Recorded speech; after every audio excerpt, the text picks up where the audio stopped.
A graceful arch of brows above great eyes, lips bathed in darting, smiling light that flies.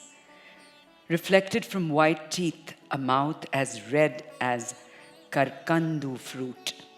Love's brightness shed over all her face in bursts and liquid charm. The picture speaks with living beauty warm.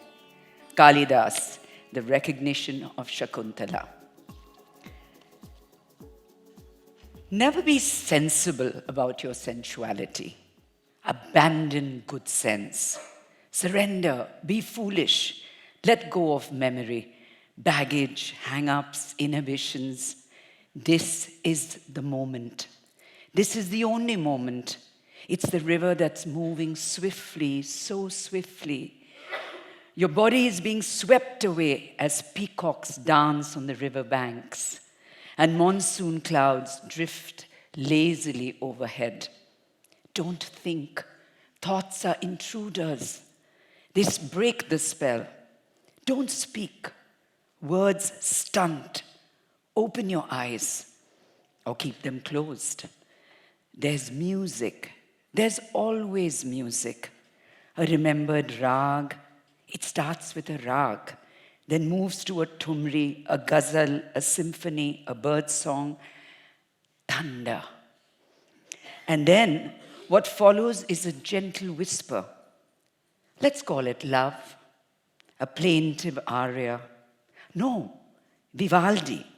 Of course, Vivaldi, the virtuoso, with music for every season, music for love, which has no season other than the one you inhabit. It's your season. As the last of the gulmohars nod goodbye from the tree that had once been a neglected sapling planted by an indifferent lover trying to impress you, it survived the lover. It grew and bloomed just for you, as it did this glorious summer, exploding with an unknown ecstasy. Whatever makes no sense but feels wonderful, that's it. Go for it. Because it's real. No thoughts, just emotions. The Gulmohar had boldly asserted itself and bloomed against all odds, just as you have. But this is not the time for sentimentality. Tell the lovesick koel wailing from the high branches of the jamun tree to go away, to sing its sad song for the disappointed young woman staring at the dry, faded mehendi on her soft hands, wondering what sort of a man had she married. There is no time to lose. This fleeting moment of blind bliss will not come again. The river has rapidly changed its course, and so must you. Radha is waiting for Krishna in a bower. She has adorned herself, and every time a leaf rustles, imagining Krishna has arrived, she spreads out her bedding and thinks only of him. A Sakhi based in Vrindavan writes in the Geet Govinda, composed by the 20th century poet Jayadev, I'm that Radha. Don't disappoint me. Yes. Thank you. That's the prologue from the wonderful new book, The Sensual Self, written by the one and only, please come on stage, Shobha De.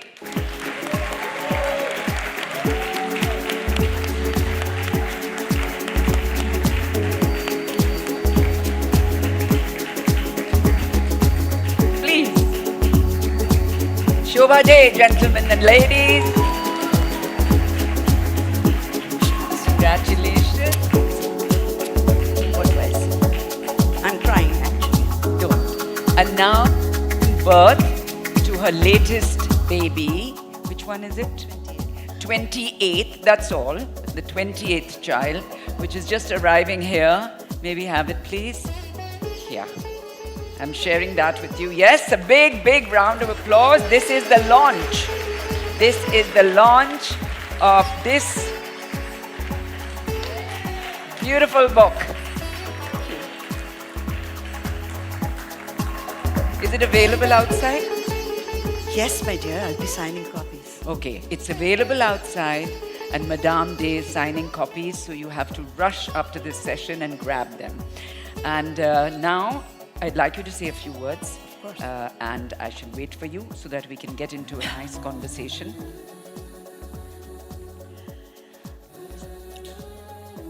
I'm kind of overwhelmed because her reading was better than anything I'd written, though those are my words. Beauty, take the light. Come. Take the light, okay. Yes. Take the light says Not that you our need it theatre much, but expert, and I always obey experts.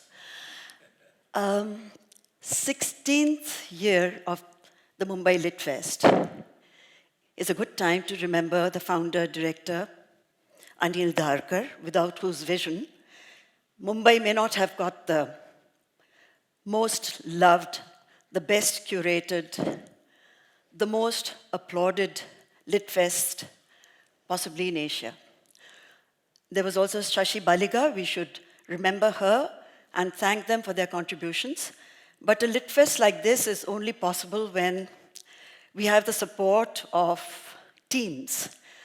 There is Amy Fernandez, who's taken the legacy forward. There's Kwasar.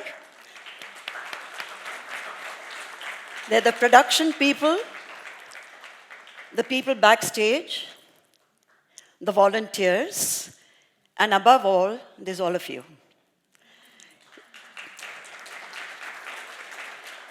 This is the moment every writer craves for.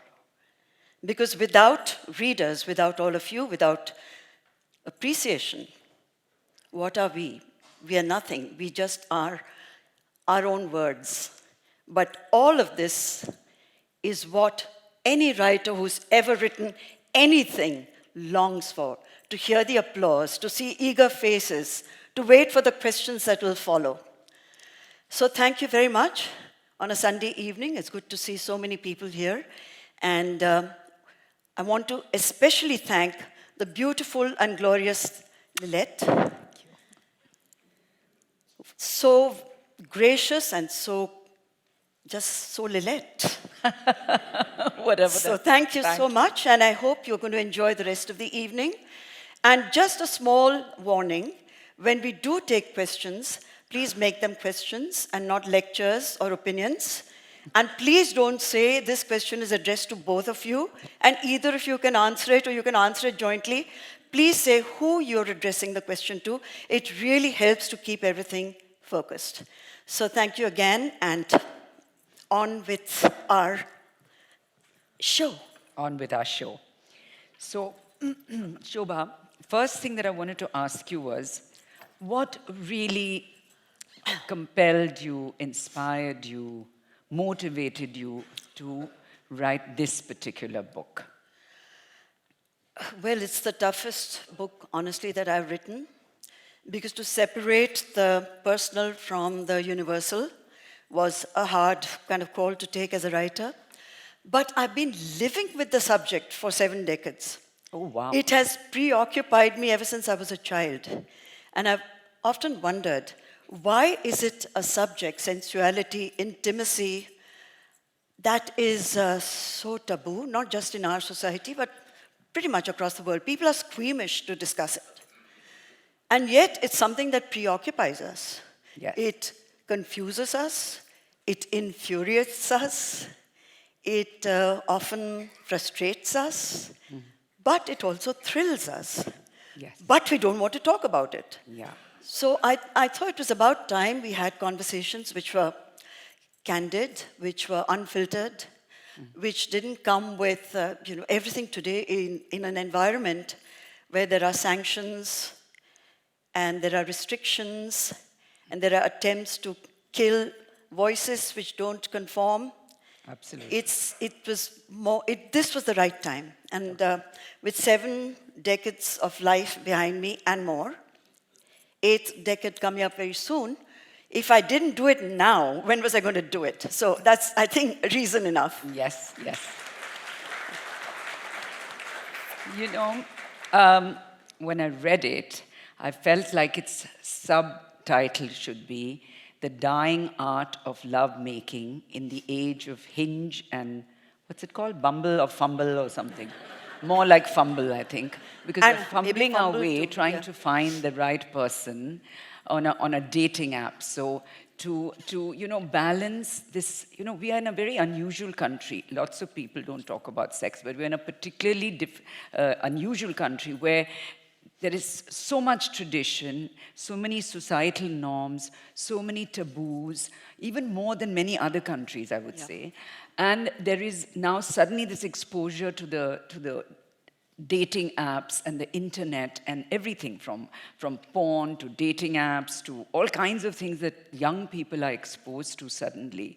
So there's a very strange kind of balance that is needed because I feel like the younger generation is so lost. There are all these things they've inherited by tradition from their parents, their grandparents, and on the other hand, the world that they live in, relationships are morphing into some very unusual kind of relationships.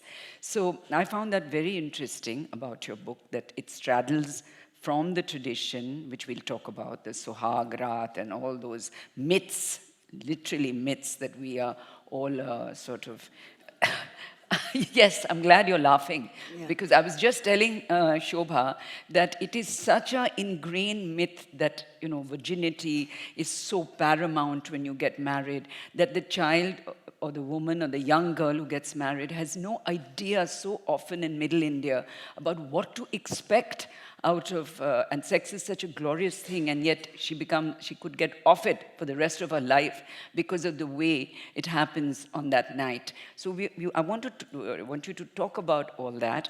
And so in a way, because it's very easy with a title like this, which talks about intimacy and sex and relationships and love, to get into this place where you think it's about that. Well, this book is not about that. For me, it was not just, even though you're bold and forthright and you say it as you want to say it and why that is your style, but this is not what this book is. Though you may have said it in that voice, and you are very, very bold, and your terminology is very, very straightforward, and I like it. But it's not only about that, it's in a context. Exactly. So it's Yes, the thank you. context that we want to Thank you explore. for We want saying that. Yes, Because it's so not a easy to wink, say wink, that. nudge, It's nudge kind of provocative. book. It's not that kind Yeah, of. it's not a designed sex manual. No, and it's not designed for titillation. No. It's no. meant to make you think. Yes. And as Suvir Saran said in his very perceptive and beautifully written review, he said it's a jasmine-scented revolution, which I particularly liked. Yes. Another writer whose review was also very kind, Meghna Pant, she said, I write like a half aunt and half assassin. So I thought that was wonderful too. Yes. It's so important to break the molds that society determines or has determined over centuries. At the same time, what you talked about, the young and so on, I mean, here we are in India. We have centuries of very sensuous tradition, Yes.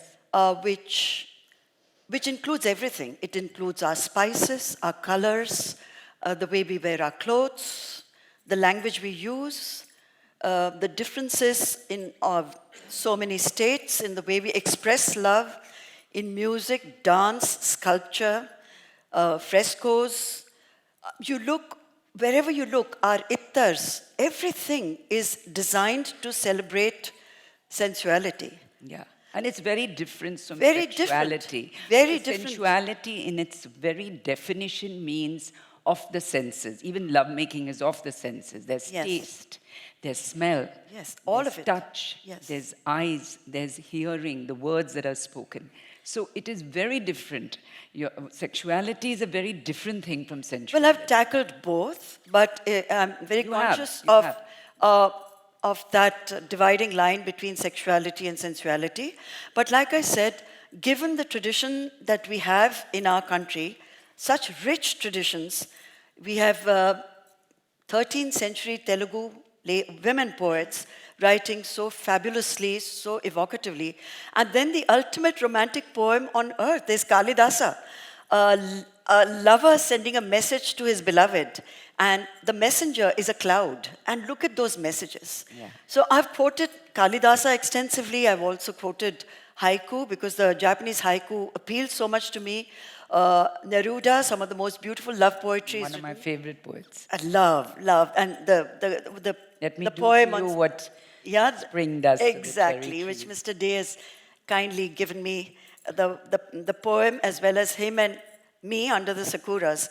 So to get people back to just think about what was ours Yeah. and what we have lost, and why did we lose it? The Brits arrived. Khatam, that was the end. We were told that Yeah. all the centuries But of I think a even legacy of before that, it was no the Shobha, you don't think Puritanism when the and Mughals came also a certain amount no, of look at their miniatures. the Look at their, miniatures, look yeah, at their but I think food, Khajuraho and all look at their was music, look at the the poetry. music was different. All yes. of it. No, it was not them at all. It's the British. Mm. Their own, even contemporary, their sex life is probably as bland as their cuisine.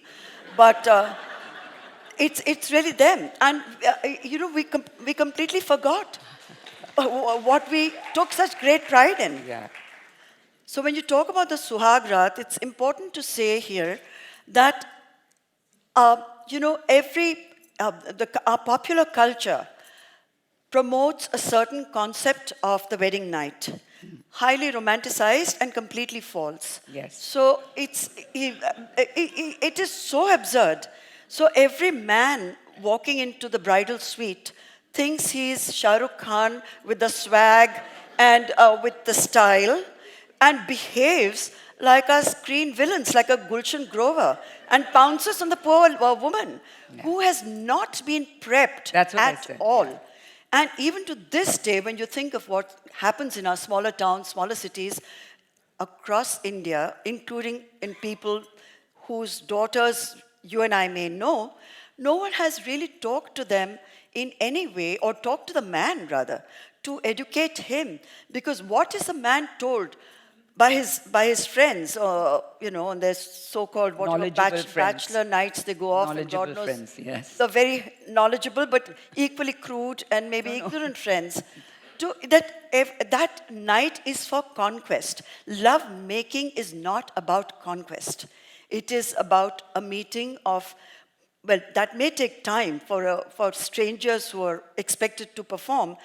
But that apart, no one has told them to treat a young, frightened bride with care, with sensitivity, with understanding, not to be in any way intimidating or threaten her, because that can ruin her feelings about pleasure for almost all her life. Yes. And the fact that across cultures, not just in India, the bride must bleed. I mean, to this, in 2025, Yeah. we are still talking about the bride must bleed. And in order for the bride to bleed, if she's not a virgin, she goes to great They've been lengths having, they go to have the hymen yes, replaced. replaced, Because she has to yes. produce proof to the rest of the family. And to subject women to this kind of scrutiny and cruelty almost is a very sad statement for women, not just in India, but I would say anywhere where, well, they're stuck with partners not of their choice, but through various arranged marriages and more, in situations which are so deeply wounding, and those wounds sometimes never heal. Yes, yeah.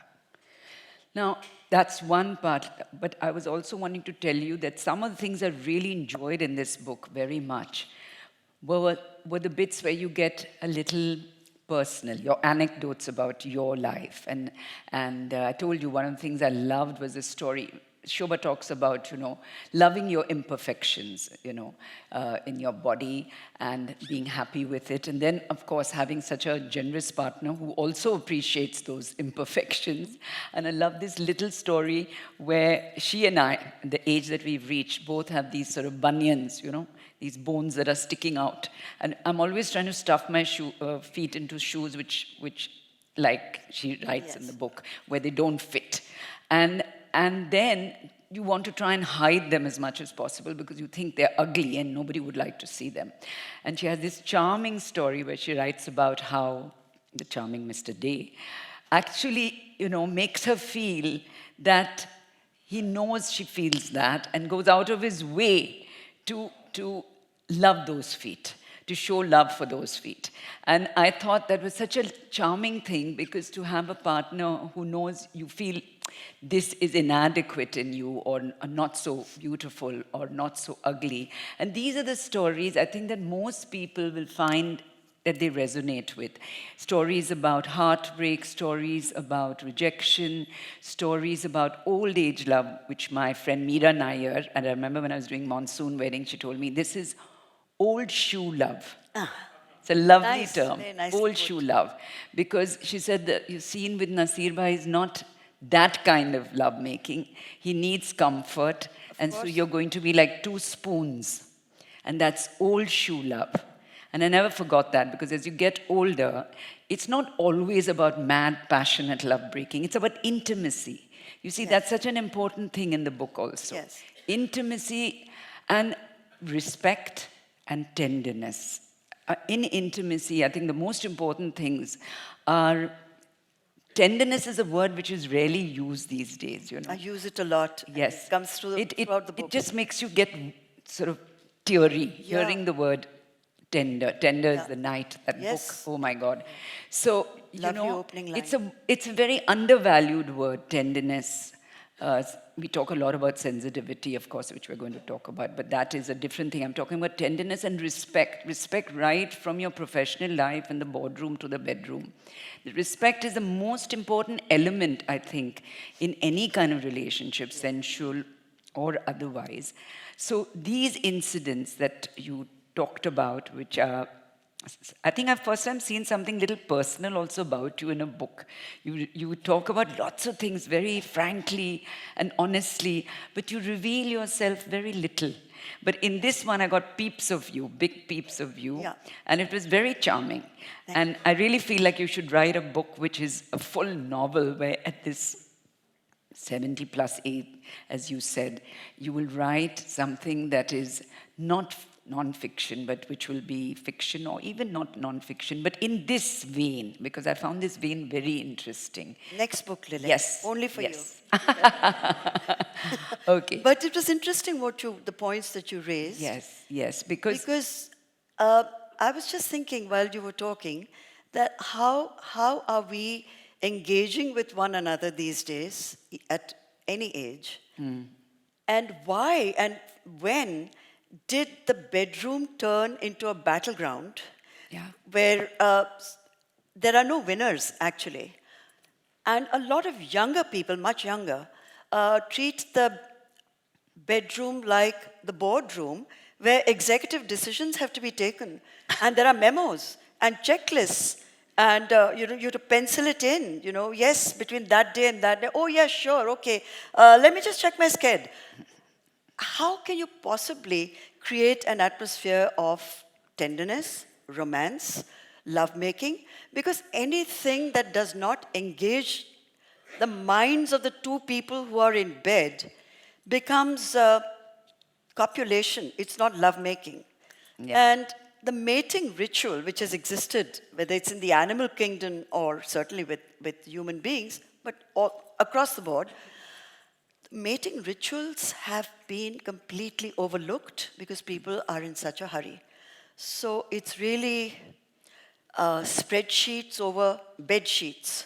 So in a way, you had a line. You had a line in the one of the stories of yours that are made into a play, in which this guy is trying to get his wife to conceive, and he says, I was told come between 2:30 and 3. That is the right time to, when I will be ovulating, and you must come at that time. And he said, how could I perform? And I could only see balance sheets in front of my eyes.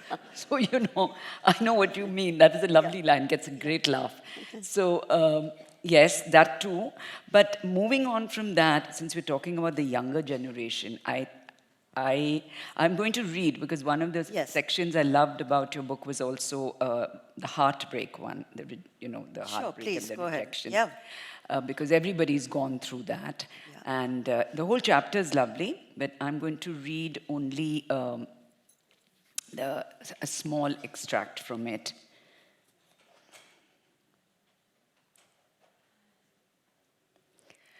Some women run away as far as possible and then break it to the waiting partner from a safe distance. Cowardly. But there is something called self-protection. When you are in another continent, it's easier to hit reset. No familiar settings, no old friends urging you to give it another shot, no parents to nag you, just the wind in your hair and the Golden Gate Bridge shimmering in the distance, promising an exciting new journey, another life. At 22, what did I know? Very little. But that little told me emphatically, this was the moment. Do it now, or you'll be stuck in quicksand. So I did it, just like that, quickly. Yes, more coward me. Total eclipse of the heart, as the song goes. Could I have done it better? Handled it more sensitively? Not sure. A breakup is a breakup. It hurts, it wounds. There is really no nice way to end a relationship. And a Dear John letter should never be penned, never. It's the cruelest blow, a permanent and deeply hurtful reminder of a ghastly chapter you'd rather obliterate. No voice notes, no emojis, no lengthy text messages, no Facebook sharing. The person you're dumping overnight will be shell-shocked. Rage, accusations, self-flagellation, all of it will hit you. Torrents of disbelief, deep shock, and red-hot anger. There's nothing delicate or discreet when the bad news gets this terrible. Steel yourself for the emotional assault that follows. Though frankly, no armor can protect you at that awful moment of truth, of betrayal. The humiliation of returning a cherished commitment ring and other gifts is such that no matter how many years pass by, the perplexed look of utter despair in the other person's eyes, the ring will be a recurrent, guilty reminder of your own awfulness. A relationship should end like the Mumbai monsoon in retreat. A strange orange gold light fills the sky. There is an exaggerated glow, not quite twilight, possibly mimicking apocalypse now. The dramatic, often terrifying thunder and lightning show is over. Fishing boats are back in the bay. The worst fears of floods and devastation have been allayed. Life is going on. Life will soon be normal. The tiny crabs will be frantically scrambling on the sand and heading out, just as you are. It took decades for the pain to reach manageable levels. And San Francisco still makes me guilty. I didn't leave my heart there. I didn't wear flowers in my hair. It's far worse. I left innocence behind. On a cold, cold wharf, I saw the notorious fog rolling in under the glistening arches of the bridge. As I watched its rapid march towards the edge of the bay, a dense fog lifted from my mind. Everything was startlingly clear. I couldn't go back to someone, something that no longer held me. Nothing had happened. Nothing drastic or serious or even foolish. But I wanted out. It was time. Monterey was not lying. I was, to myself. Goodbyes are only for those who love with their eyes. Because for those who love with heart and soul, there is no separation. Rumi.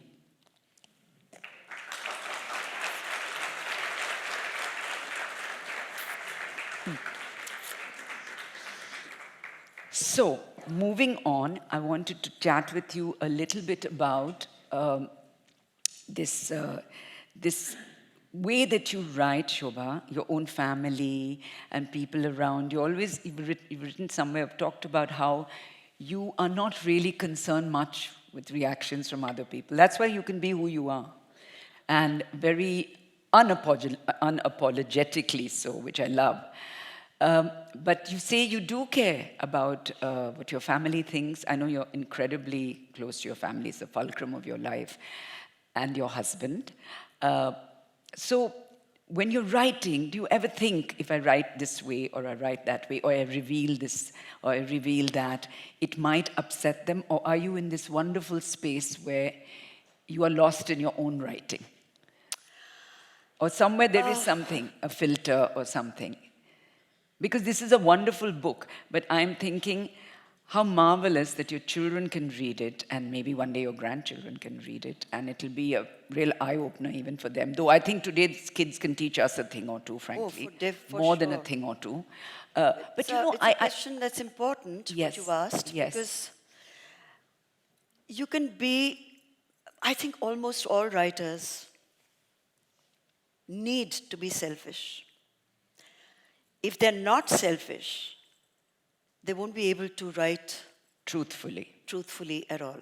And the whole point of writing or sharing your truths, which may be hurtful to a few or not very palatable, but they still represent who you are to yourself. And that's important. That integrity, if you do not possess, then don't become a writer at all. Because you're not writing to get necessarily, it's not about selling the books. You know, I have never ever thought in those commercial terms because I'm not that kind of a writer. So why am I writing? I often ask myself that. Is it just self-expression? Is it cathartic? Is it something else? It's, I think, something else. And in this book, it was memory and nostalgia. Yeah. Memory is very dangerous, emotionally very damaging, and extremely traumatic. So you can live for decades with having suppressed so much that you've Not processed. You're processed or not willing to process. And suddenly, when you start writing the book, and it becomes a very organic process, Yeah. and it just starts to Pour out. emerge. Do you want to then self-censor? Or how much do you want to self-censor? It's a very, very tough call. Yes. Yes. And I think every writer takes that with responsibility and with sensitivity. I hope that I've done that in this book as well, because the idea was not to exploit memory at someone else's expense. No. Coming to that is a very... That's a very big distinction. Yeah. You can't say, oh, but this is my memory and I really don't care. Or that person may not be around, alive, to even defend themselves. But you have to respect the memory. So you have to respect many, many things and write with intensity, but not necessarily insensitivity. Yeah, yeah.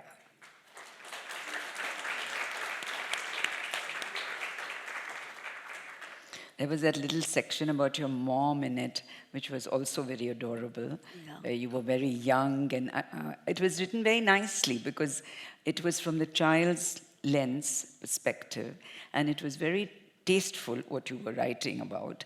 But it showed your curiosity, as you said, from a very young age, which is a very natural thing. Now I look back, yes, at 7, even I was very curious. Yeah. All of us. I think it's part of the process of growing up, I don't think.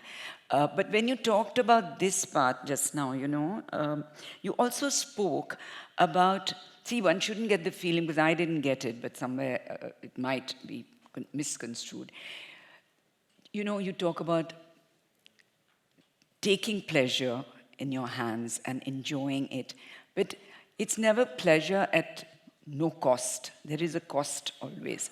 And today there is so much talk. I meet people who talk about casual sex, they talk about polygamy, they talk about, you know, sometimes I wonder, is monogamy become a fossil?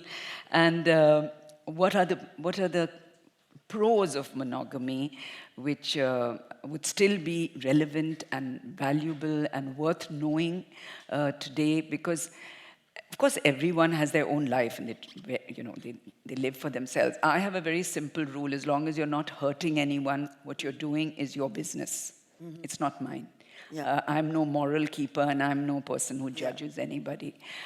For me, it's only hurting. So when you're in a relationship and you're hurting somebody else and doing something, that in my book is wrong. So you've written a lot about this casual sex. You've talked a lot about non-monogamous relationships.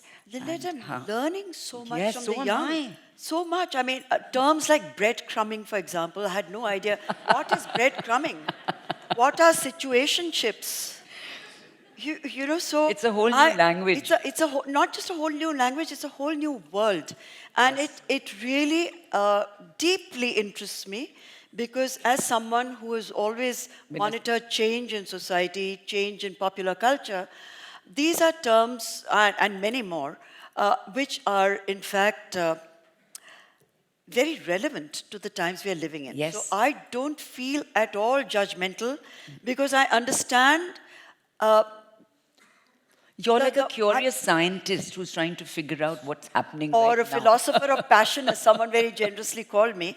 But it's important to understand the young because I think what they're going through right now is so difficult for them to negotiate, to Navigate, navigate, and to just get through it without sort of emotionally damaging themselves. So if they're finding being experimental within intimacy, their relationships, casual dating, one night stands, whatever that may be, it's a sign that somewhere something is changing and has changed dramatically. Yeah. And they are finding a whole new platform, a whole new equation for themselves, emotional equations, which are working for them. So who am I to sit there to say, oh no, this is completely wrong, you're being promiscuous, you're being a slut, you're being, what, you know, it's, society can judge you very harshly. The interesting thing for me has been during this whole period of dramatic change, and it is social media that is driving the change, are the reels I watch non-stop.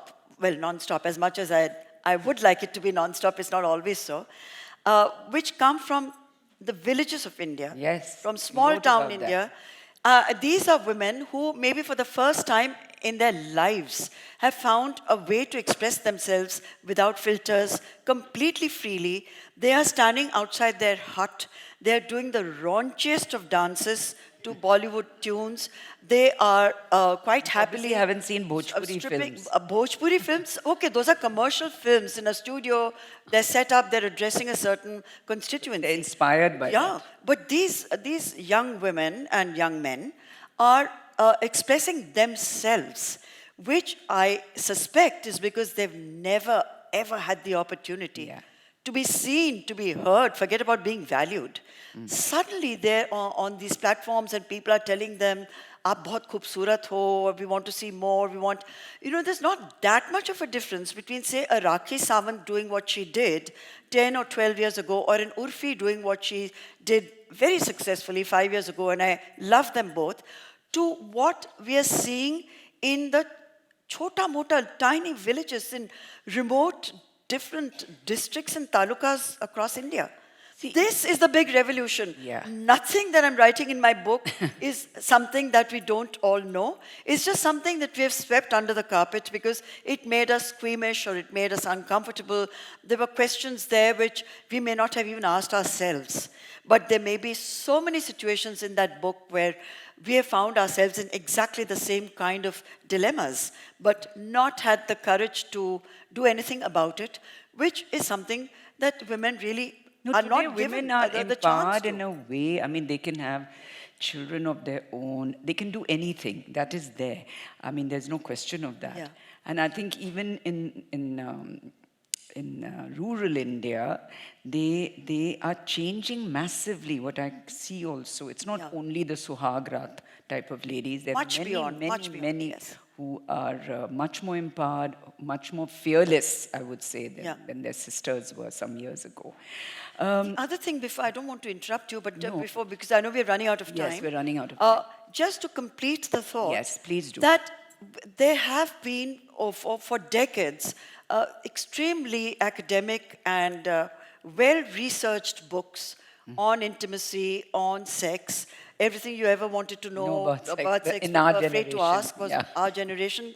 But what actually made me, compelled me to write this book Yes. was at that point I was thinking that every single book that is now treated as almost a scholarly work, like a Bible to guide A another manifesto. generation, like a manifesto, they've all been written by men. Yes. But, you know, men and They women... need to read this book first. Yes. Men read this Yes, but book. not in a nasty way. I'm just No, saying... I'm saying it in a very nice way.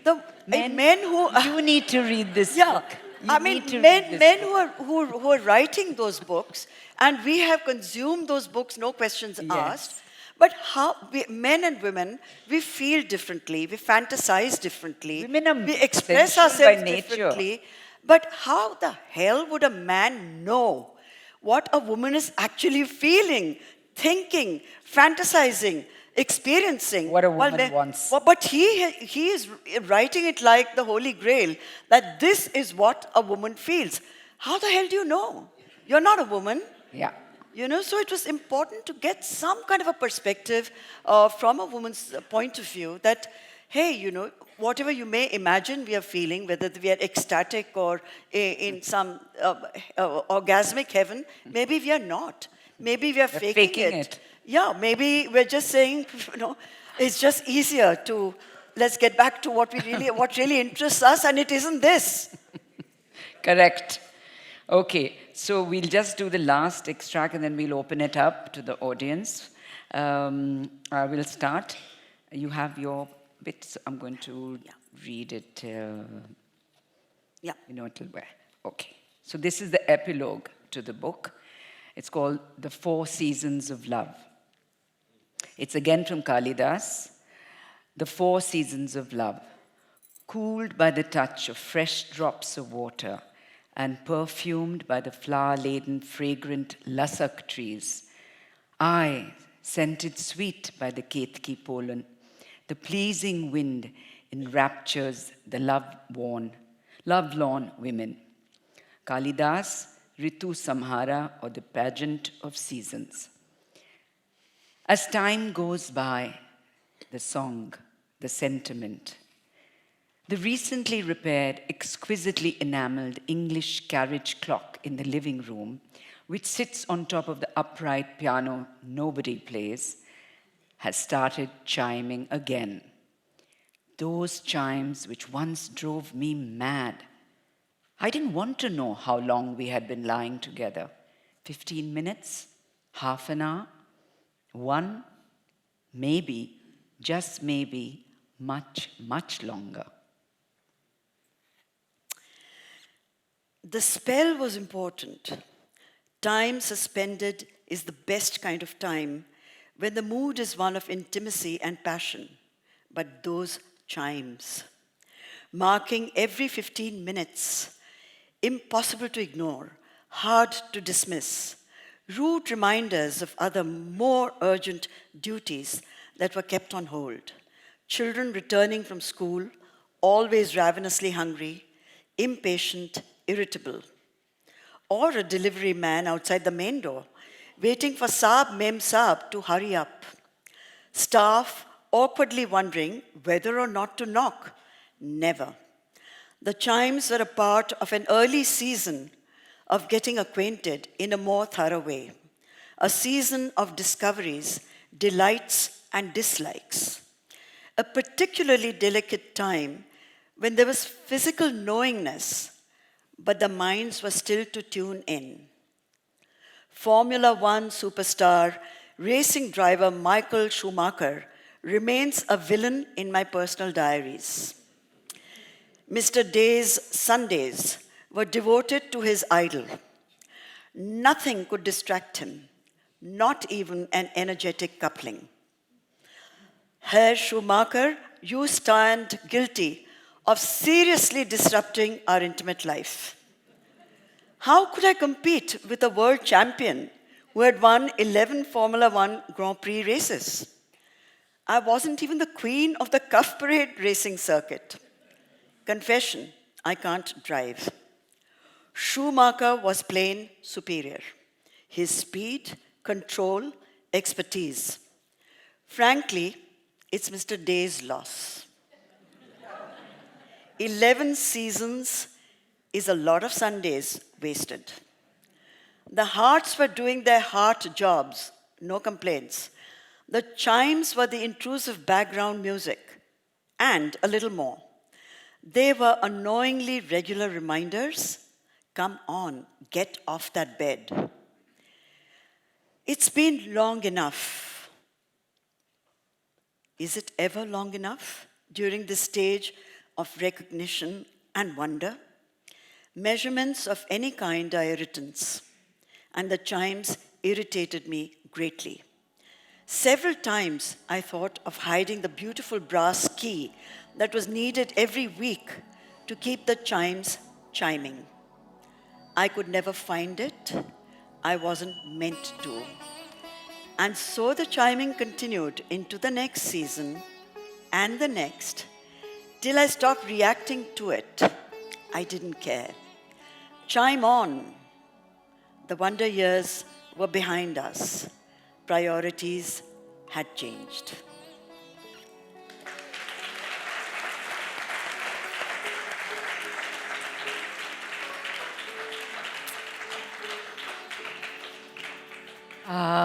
The house is now open if anyone has any questions. I don't know if there are mics here available, or how do we... there are? Yes. Anyone with any questions here? I don't see any hands raised. There are no taboos here. You can ask whatever you want. There's a hand here, Yes, a hand there. and the girls are up. Yes. Where is the mic? Here, Have you got a mic, dear? There. row one. Thank you. Hi, absolutely lovely conversation. This is a question for Shobha. Does it make you more hopeful that the younger generation is talking more about sex and sensuality, is exploring and experimenting more, be it social media, be it dating apps, whatever access they have, as opposed to confining themselves to the earlier notion of you get married and it's just that one person with whom you can explore whatever, which also fizzles out after a few years, and then you're done, and then everything is repressed and suppressed, and you don't even know how to masturbate because you never even learned how to do it. Yeah. Lovely. And you end your life, and towards the end, you're watching your grandchildren and thinking, oh shit, why didn't I do all of that? Yeah. Whereas the younger generation is experimenting, is talking. I look at my students, I'm a professor myself, and they're so open to talking about sex and sensuality, sexting people, sending nude pictures. Yes, there are risks, but I just wanted to know what is your thought about this very new thing happening, albeit in urban India. How do you look at it? I'm all and completely and totally for it. The world belongs to the young, and there's so much that we need to learn from them.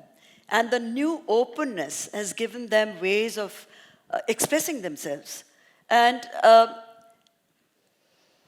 the idea that they can do so without inhibition, without constraints, and that a relationship need not be seen as a life sentence, that you're doomed to play out forever, and sometimes in like almost isolation because your partner is not really with you. It gives them that incredible opportunity to frankly discover themselves, and what can be better than that. I hope in the process they also discover more delicate aspects of themselves, of intimacy, and find genuine love and happiness. Because without the love component, it's really just mating and mating rituals. Cannot be anything that I feel is enriching in a way that is very Fulfilling. Yeah. very fulfilling. There was another lady girl there. So first of all, I love your work.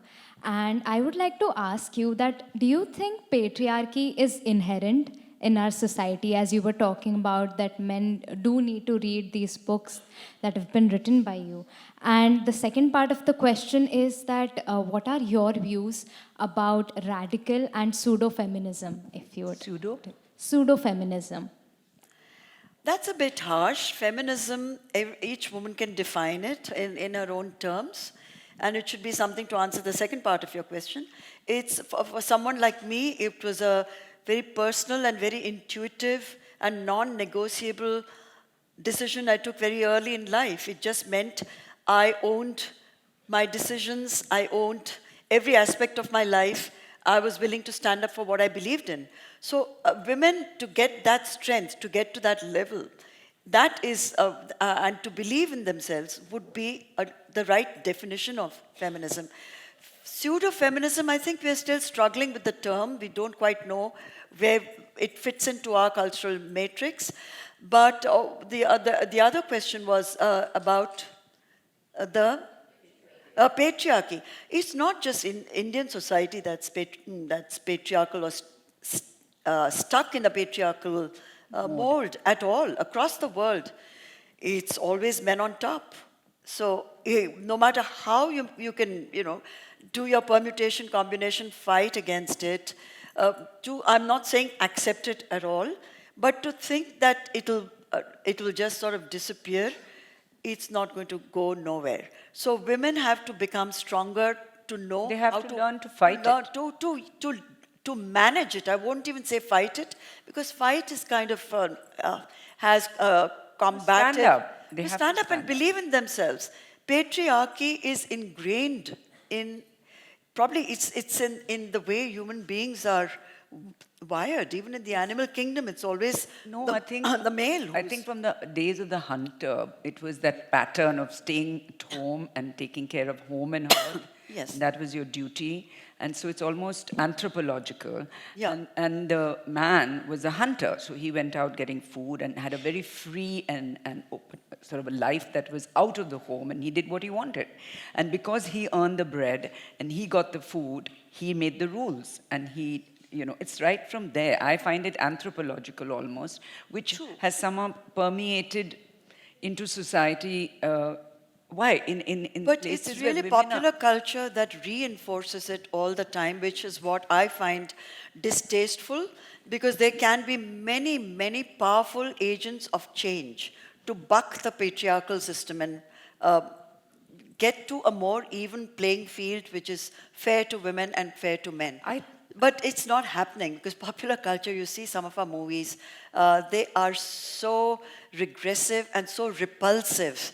And yet they're the ones that are making the most money. So what it's saying is that people want to see those movies. They want that patriarchal message to be underlined.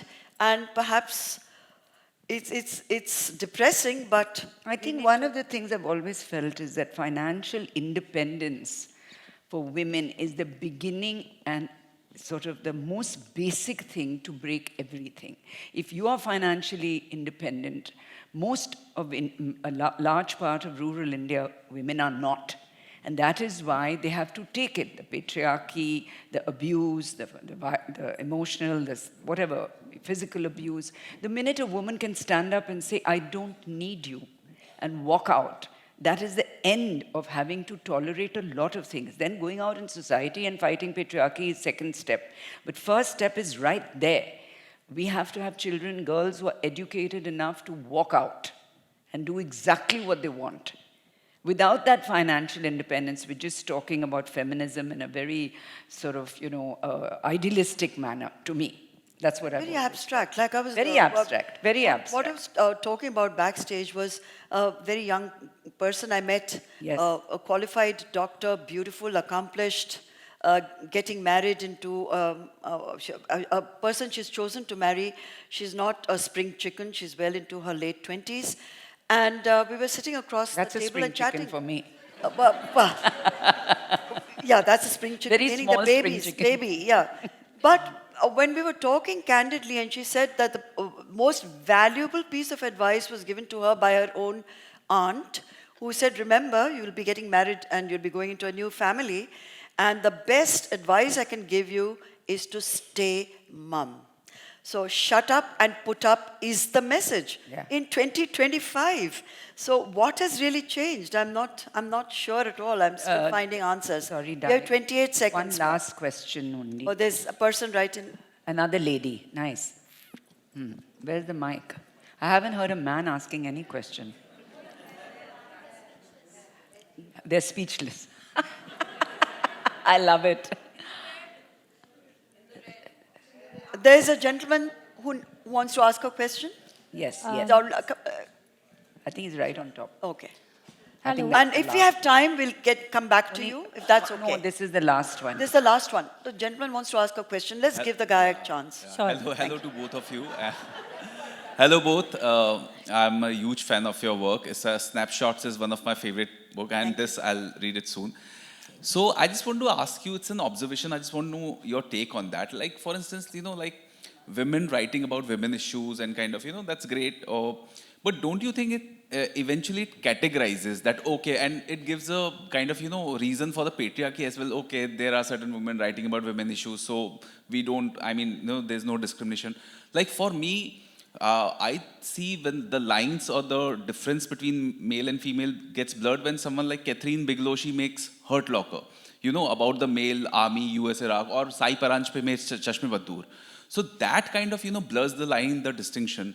While, female authors writing about female issues, or female filmmakers making about female, only that kind of, It would be wonderful if men also wrote about it. It would be wonderful if men joined the movement and forces, and we all moved forward together, not against one another, but as individuals who care about equality. That would be then we'd be living in a perfect world. Unfortunately, it isn't that perfect.